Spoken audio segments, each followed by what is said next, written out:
마가복음 10장 13절에서 16절 말씀. 사람들이 예수의 만져주심을 바라고 어린아이들을 데리고 오매 제자들이 꾸짖거늘 예수께서 보시고 분이 여겨 이르시되 어린아이들의 내게 오는 것을 용납하고 금하지 말라. 하나님의 나라가 이런 자의 것이니라. 내가 진실로 너희에게 이르노니 누구든지 하나님의 나라를 어린아이와 같이 받들지 않는 자는 결단코 들어가지 못하리라 하시고 그 어린아이들을 안고 저희 위에 안수하시고 축복하시니라. 할렐루야. 오늘도 말씀으로 성령 충만한 새안의 모든 청년들 되기를 주님의 이름으로 축원합니다. 오늘 말씀은 마가복음 10장 13절부터 16절까지의 말씀입니다. 사람들이 예수님의 만져주심을 바라면서 아이들을 데리고 오지요. 그러자 제자들이 그 아이들을 꾸짖습니다. 예수님이 이걸 보고 분하게 여기면서 아이들이 나에게 오는 것을 막지 말라. 천국이 이런 아이들의 것이다. 이렇게 말씀하시지요. 그러면서 누구든지 하나님의 나라를 어린아이와 같이 받들지 않는 자는 결단코 들어가지 못할 것이다 말씀하십니다. 그리고 예수님께서 이 아이들을 안고 축복해 주시고 안수해 주시죠. 오늘 본문을 통해서 몇 가지 말씀 함께 살펴보겠습니다. 먼저는 제자들이 왜 어린아이들이 오는 것을 막았을까요? 예수님께서 피곤하셨기 때문이겠죠. 예수님 힘드신데 아이들까지 이렇게 다 일일이 인사하고 신경 쓰고 하면 얼마나 힘드실까 해서 예수님을 위해서 제자들이 아이들을 막은 것입니다. 그런데 아이들이나 여자들은 그 당시에 숫자로 세지도 않잖아요. 굉장히 무시받는 그런 상황에 있었죠. 그러니까 작은 자인 것이죠. 근데 소자에게 한 것이 나에게 한 것이다. 예수님의 이런 말씀이 있었죠. 사람들은 정말 그 마음속에 자기도 모르는 그런 차별이 있습니다. 근데 복음은 차별이 없지요. 우리가 주님을 위한다고 하면서 우리도 모르게 차별하는 일들이 많이 있을 수 있어요. 주님을 위하는 일 가운데 차별이 생긴다라면 그건 주님을 기쁘시게 할 수 없는 일이라는 것을 여러분 기억할 수 있어야 돼요. 오늘 내가 차별하고 있는 그 누군가가 있습니까? 그렇다면 그 차별의 마음을 내려놓게 해달라고 주님께 기도하고 주님의 사랑으로 어린아이를 안아주시는 예수님의 마음으로 그들을 품을 수 있는 우리 모든 청년들 되기를 소망합니다. 또한 예수님께서 어린아이가 오는 것을 금하지 말라 그러면서 이런 아이들이 천국이 이런 아이들의 것이다 말씀하시죠. 어린아이의 특징이 무엇입니까? 어린아이는 혼자서 독립해서 살아갈 수 없는 존재입니다. 의지해야 되는 존재이고요. 또 아이들은 순수하기 때문에 또 말을 잘 고지고대로 듣고 따르죠. 자기 생각보다는 부모님의 말씀에 잘 따르는 그런 특징이 바로 어린아이들이죠.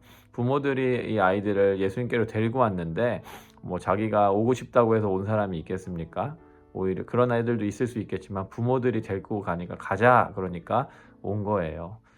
그런 순수한 마음이 천국에 필요한 거죠. 우리 예수님께서 우리에게 이렇게 하자 저렇게 하자 말씀해 주시는데 우리가 어린아이 같은 마음을 잃어버리면 그 예수님의 말씀을 듣고 순종하기보다는 내 생각과 내 판단으로 예수님의 말씀을 오히려 판단하고 정죄하고 재단하는 이러한 일들이 일어날 것입니다. 주님의 말씀 앞에 언제나 순수한 아이 같은 그래서 나의 힘을 의지하는 것이 아니라 부모를 의지하듯 우리 아버지 되시는 하나님을 온전히 의지하는 저와 우리 모든 청년들 되기를 소망합니다.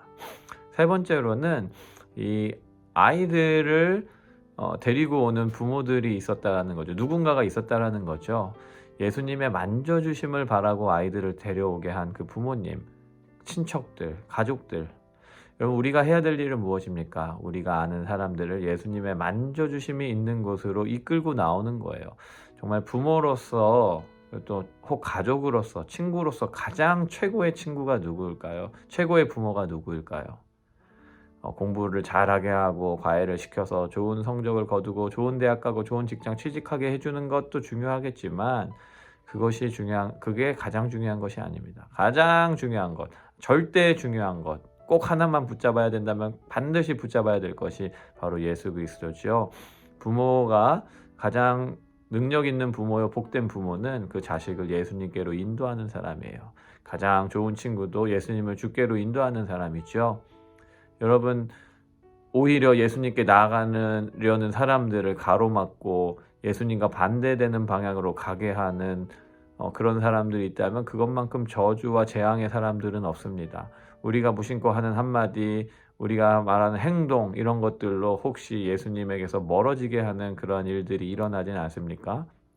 우리의 모습을 잘 돌아보면서 회개하고, 가능하다면 우리가 아는 모든 사람들을 예수님께로 이끌어와서 예수님의 만져주심을 경험케 하는 그런 좋은 복이 되는, 복의 근원이 되는 우리 모든 청년들 되기를 소망합니다. 그리고 또 예수님께서는 마지막으로 저들을 안고 안수해 주시고 축복해 주셨죠. 우리도 그렇게 연약한 자들을 바라보며 안고 축복해 줄 수 있는 사람들이 되어야 할 것입니다. 예수님의 마음으로 한 영혼을 귀하게 여겨서, 아이들은 사실 짜증납니다. 시끄럽고요, 말도 잘 안 들어요. 에너지 소비도 많이 됩니다. 그래서 저도 어떻게 보면 다른 집 아이들을 별로 좋아하지 않는데, 그럼에도 정말 너무 피곤하게 에너지를 다 쓰면서 사역하셨던 그 예수님이 그 아이들을 내치지 않고 따뜻하게 만져주셨죠. 그러려면 나보다 그 사람들을 더 생각하고 돌아볼 때 가능한 거예요. 정말 우리 가운데 그런 연약한 영혼들을 향해서 나의 이익보다 그들을 바라보며 그 한 영혼을 귀하게 여기며 바라보고 안아주고 만져주는 그 예수님의 마음이 우리 가운데 회복되어야 할 것입니다. 오늘도 그렇게 예수님처럼 작은 자, 별 볼 일 없는 자, 소외받는 자 한 사람을 천하보다 귀하게 여기며 그들을 사랑하며 무엇보다도 예수님께로 인도하는 저와 우리 모든 청년들 되기를 소망합니다. 같이 기도하겠습니다. 사랑해 주님 감사합니다. 은혜 주심을 감사합니다. 오늘 말씀을 통하여 우리 모습을 보라봅니다. 우리 가운데 차별과 편견이 있지 않는지요. 어린아이라고 무시하지 않는지요. 예수님께서 관심 갖는 자는 정말 그렇게 연약하고 작고 보잘것없는 사람입니다. 그러나 순수하게 주님을 의지하며 따르는 자들입니다. 우리의 가진 영향력을 가지고 많은 사람들을 주께로 인도하는 자 되게 하시고, 어린아이가 주님께 오는 것을 방해하는 자 되지 않게 하시고, 그래서 모든 우리의 한 영혼들이 예수님께로 연결되게 만드는 축복의 브릿지 되게 하여 주시옵소서. 감사하며 예수님 이름으로 기도합니다. 아멘.